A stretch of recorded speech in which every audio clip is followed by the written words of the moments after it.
ከቤተ ክርስቲያን ጋር ግንኙነት ኖሮት ነገር ግን ከአምላክ ጋር ግንኙነት ከሌለው ሕይወት በላይ አሳዛኝ ነገር የለም። በጉባኤዎች ላይ የሚቀመጥ፣ የሚሰማ፣ መዝሙር የሚዘምር፣ የሚያጨበጭብ ነገር ግን ቅባቱን ፈጽሞ የማይለማመድ ሕይወት። ያ ሰንሰለትን የሚበጥስ ቅባት፣ ልብን የሚያቀልጥ መገኘት፣ ሰዎችን የሚያስለቅስ ክብር የሌለበት። እኔ በገዛ ዓይኖቼ አይቻለሁ። ሁለት ሰዎች ጎን ለጎን ይቀመጣሉ። አንደኛው በአምላክ ኃይል እየተንቀጠቀጠ፣ ሌላኛው ግን ምንም ያልነካው። አንዱ እያለቀሰ፣ ሌላኛው ምንም ግድ የማይሰጠው። አንዱ ተፈውሶ፣ ሌላኛው ሳይለወጥ። ያው ድባብ፣ ያው መልእክት፣ ያው ቅስበት። ለምንድነው አንዳንዶች ቅባቱን የሚለማመዱት፣ ሌላኛው ግን ፈጽሞ የማይለማመዱት? ዛሬ በእውነት እነግራችኋለሁ፣ ለመኮነን ሳይሆን ለመጋፈጥ፣ ለማሳፈር ሳይሆን ለማንቃት ነው። ለመፍረድም ሳይሆን ወደ ተፈጠራችሁበት መገኘት ለመጥራት ነው። ምክንያቱም መንፈስ ቅዱስ ሰውን አይመርጥም፣ አያዳላም። እርሱ ስሜታዊ ነው፣ ሰዎችን አይሸሽም። እርሱ የልብ ምላሽ ይሰጣል። አንዳንዶች ቅባቱን የማይለማመዱት በተዘጋ ልብ ስለሚመጡ ነው። ቅባቱ ሊገባ አይችልም። የታሸገ ልብ ዝግ ነው። በመድረክ ላይ ቆሜ ሰዎች ራሳቸውን እንደሚጠብቁ ተመልክቻለሁ። ያመልካሉ፣ ከሚሉት አምላክ እንኳን ራሳቸውን ይከላከላሉ። እጆቻቸውን አጣጥፈው አይምሯቸው ይባዝናል፣ ልባቸው በብስጭት የደነደነ፣ መንፈሳቸው በትዕቢት የተዘጋ። መንፈስ ቅዱስ የዋህ ነው። ባልተቀበሉት ቦታ ራሱን አያስገድድም። ብዙዎች ወደ አምላክ መገኘት የሚመጡት ቀድሞውኑ ተሞልተው ነው። በሐሳቦች ተሞልተው፣ በጥርጣሬ ተሞልተው፣ በትዕቢት ተሞልተው። መንፈሱም እንዲህ ብሎ ይናገራል፣ ተሞልቶ ያለን ነገር መሙላት አልችልም። እርሱ መሰባበርን ይጠብቃል፣ ለስላሳነትን ይጠብቃል፣ ቅንነትን ይጠብቃል። ነገር ግን አንዳንዶች ፈጽሞ አይከፈቱም። ስለዚህም እርሱን አይለማመዱትም። አንዳንዶች ቅባቱን የማይለማመዱት ስሜትን እንጂ ለውጥን ስለማይፈልጉ ነው። ብዙ ሰዎች ስሜትን ከቅባት ጋር ይደባልቃሉ። በሰውነታቸው ላይ ሲወራቸው በስሜት ተነሳሽነት ሊሰማቸው ይፈልጋሉ። ማልቀስ ይፈልጋሉ፣ ስሜት ይፈልጋሉ፣ ድባብ ይፈልጋሉ። ነገር ግን ቅባቱ ለመዝናኛ አይመጣም። የሚመጣው ሊለውጣችሁ ነው። መንፈስ ቅዱስ ንፋስ አይደለም። እርሱ ሙቀት አይደለም። እርሱ ስሜት አይደለም። እርሱ አምላክ ነው። አንዳንዶች ቅባቱን የማይለማመዱት ያለ ንስሐ ልምምዱን ስለሚፈልጉ ነው። ያለ እጅ መስጠት ስሜትን ይፈልጋሉ። ያለ መታዘዝ መነቃቃትን ይፈልጋሉ። ያለ ለውጥ ተአምራትን ይፈልጋሉ። የቅባቱን ደስታ ይፈልጋሉ። ነገር ግን የቅባቱን ዋጋ ጥያቄ አይፈልጉም። ስለዚህም እውነተኛውን ነገር ፈጽሞ አይቀምሱም። አንዳንዶች ቅባቱን የማይለማመዱት ቁስላቸውን መልቀቅ ስለማይፈልጉ ነው። መንፈስ ቅዱስ እናንተ ለመልቀቅ እምቢ ያላችሁትን ሊፈውስ አይችልም።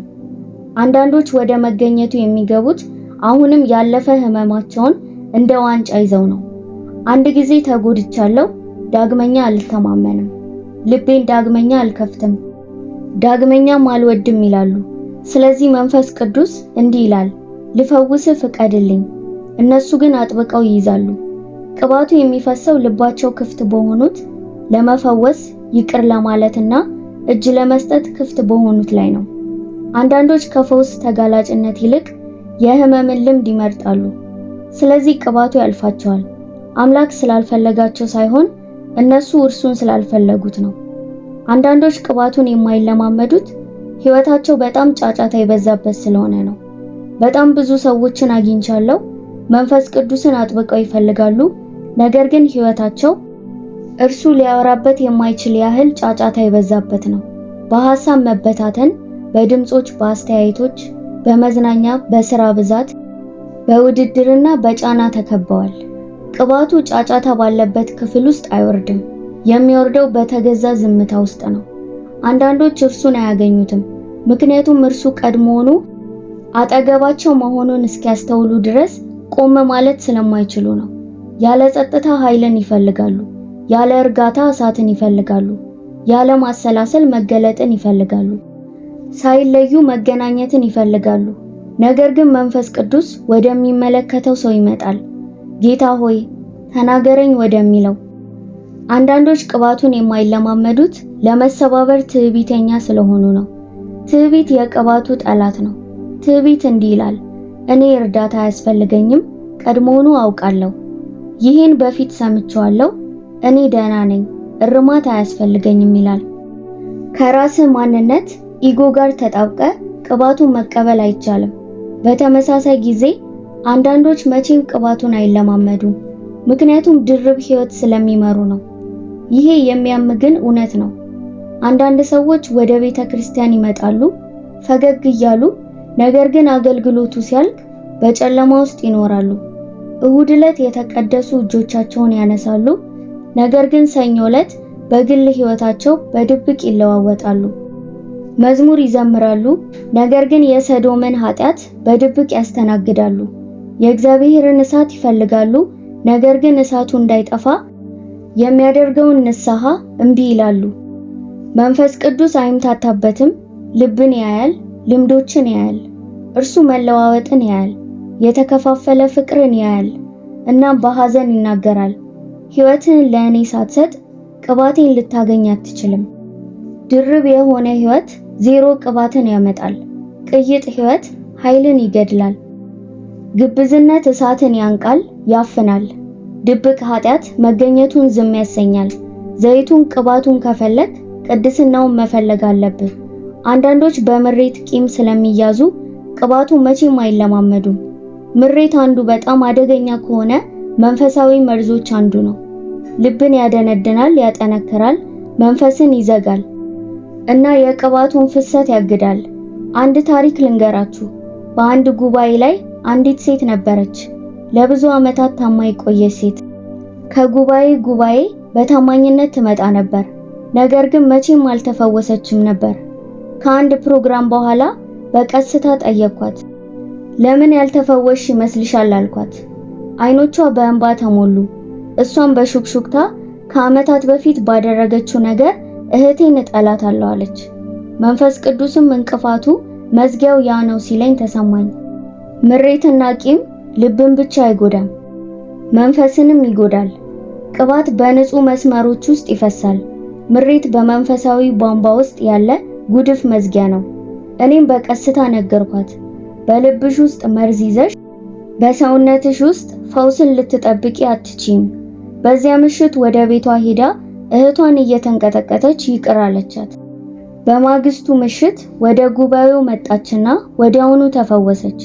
ቅባቱ ስለተቀየረ ሳይሆን እሷ ስለተቀየረች ነው። አንዳንዶች ስጦታውን ስለሚፈልጉ ቅባቱን መቼም አይለማመዱም፣ ሰጪውን ግን አይደለም። ይሄ በአገልግሎቴ ካሉ ጥልቅ ሐዘኖች አንዱ ነው። እግዚአብሔርን የማይወዱ ሰዎች አሉ። እነሱ እግዚአብሔር ሊያደርገው የሚችለውን ነገር ይወዳሉ። ታምራትን ይፈልጋሉ፣ ድሎችን ይፈልጋሉ፣ በረከትን ይፈልጋሉ፣ መታየትን ይፈልጋሉ። እርሱን ግን አይፈልጉትም። መድረክን ይፈልጋሉ፣ ሚስጥራዊውን ቦታ የጸሎትን ቦታን ግን አይፈልጉትም። ኃይልን ይፈልጋሉ፣ መታዘዝን ግን አይፈልጉም። እናም መንፈስ ቅዱስ ያ ሩህሩህና ቀናተኛ የሆነው የእግዚአብሔር መንፈስ ከፊቱ ይልቅ ስጦታውን ከሚፈልጉት ልቦች ራሱን ያርቃል። እርሱ መሳሪያ አይደለም፣ ኃይል አይደለም፣ ኢነርጂ አይደለም፣ ስሜት አይደለም፣ ወይም መንፈሳዊ ምርት አይደለም። እርሱ አካል ነው። ሊወደድ፣ ሊከበር፣ ሊጎዳ፣ ሊያዝን፣ ሊቀበሉት ወይም ሊገፉት የሚችል አካል ነው። ቅባቱን ከፈለክ መጀመሪያ እርሱን መፈለግ አለብህ።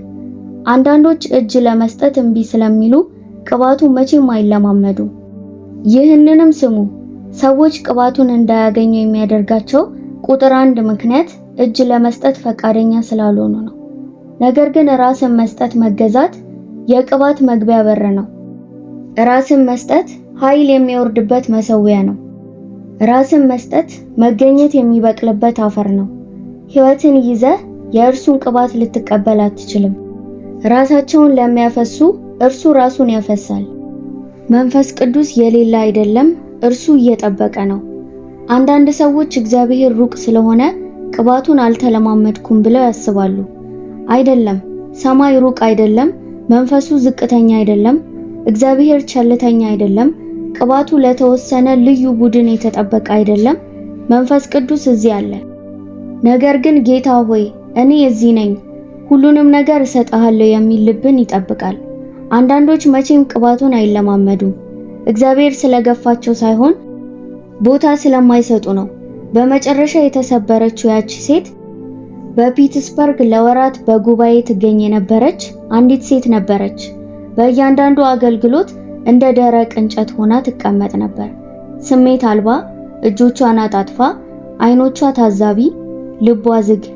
እጆቿን አንስታ አታውቅም፣ ጸሎትም ጸልያ አታውቅም፣ እንባም አፍስሳ አታውቅም። ለሰዎች በኩራት እኔ ስሜታዊ አይደለሁም፣ ለተውኔቶች አልሸነፍም፣ እግዚአብሔርን ለመስማት ማልቀስ አያስፈልገኝም። እዚህ የመጣሁት ይቺ ካትሪን የምትባለው ሴት እውነተኛ መሆኗን ለማየት ብቻ ነው ትል ነበር። በየሳምንቱ ቅባቱ ክፍሉን ይሞላው ነበር። እሷ ግን ምንም አይሰማትም ነበር። ሰዎች ያለቅሳሉ፣ እሷ ግን ዝም ትላለች። ሰዎች ይፈወሳሉ፣ እሷ ግን ምንም አይነካትም። ሰዎች ይንቀጠቀጣሉ፣ እሷ ግን እንደደነዘዘች ትቆይ ነበር። ሁሉም ነገር እስከ ተለወጠበት ምሽት ድረስ። ከአንድ አገልግሎት በኋላ ነበር። አዳራሹ ደብዝዞ ነበር። አብዛኛው ሰው ቀድሞ ሄዶ ነበር። ለብቻዋ ቆማ አየኋት። ጭንቅላቷን ዝቅ አድርጋ የደነዘዘ አካሏ ይንቀጠቀጥ ነበር። በለሰለሰ ድምፅ መንፈስ ቅዱስ እየተሰበረች ነው ሲለኝ ሰማሁ። በቀስታ ወደ እሷ ሄድኩኝ። እሷ ጋር ከመድረሴ በፊት በእንባ ተሰበረች። ለ20 ዓመታት ቀብረው የነበረ እንባ፣ የስቃይ እንባ፣ የክህደት እንባ፣ የብስጭት እንባ፣ የብቸኝነት፣ የኩራት፣ የፍርሃት እንባ። እቅፌ ውስጥ ወድቃ ስቅስቅ ብላ አለቀሰች። እግዚአብሔር እንዲነካኝ ፈቅጄ አላውቅም፣ ምክንያቱም ፈርቼ ነበር። አንድ ጊዜ ከነካኝ ዳግመኛ ያው ሆኜ እንደማልቀጥል አውቃለሁ አለች። ልክም ነበረች። በዚያ ምሽት ባዶ በሆነ አዳራሽ ውስጥ መንፈስ ቅዱስ በመጨረሻ አገኛት። ልቧ ለሰለሰ፣ ግድግዳዎቿ ወደቁ፣ ነፍሷ ተከፈተች። አዳራሹን ስትለቅ ተቀይራ ነበር። በካትሪን ምክንያት አይደለም፣ በስሜት ምክንያት አይደለም፣ በሁካታ ምክንያት አይደለም፣ በመጨረሻ ስለተገዛች ነበር። ብዙዎች ቅባቱን አይለማመዱም፣ ምክንያቱም መቼም አይሰበሩም። ኩራት እስኪሞት ድረስ፣ የራስ ፈቃድ እስኪሞት ድረስ፣ ነፍስም መንፈስ ቅዱስ ሆይ ንካኝ ብላ እስክትናገር ድረስ። መንፈስ ቅዱስ ይህንን ትውልድ እየጠራ ነው። ነገር ግን ብዙዎች ሊሰሙት አይችሉም። ምክንያቱም የራስ ሰልፍ ጩኸት በጣም ከፍተኛ ነው። ማስጠንቀቂያው ይሄ ነው። ራስህን ተሸክመ ቅባቴን ልትሸከም አትችልም። ኩራትህ አይደለም፣ ምሬትህ ቂምህ አይደለም፣ ምርጫህ አይደለም፣ ቁስልህ አይደለም፣ ምክንያቶችህ አይደሉም፣ ምኞቶችህ አይደሉም፣ ቅይጥ ህይወትህ አይደለም።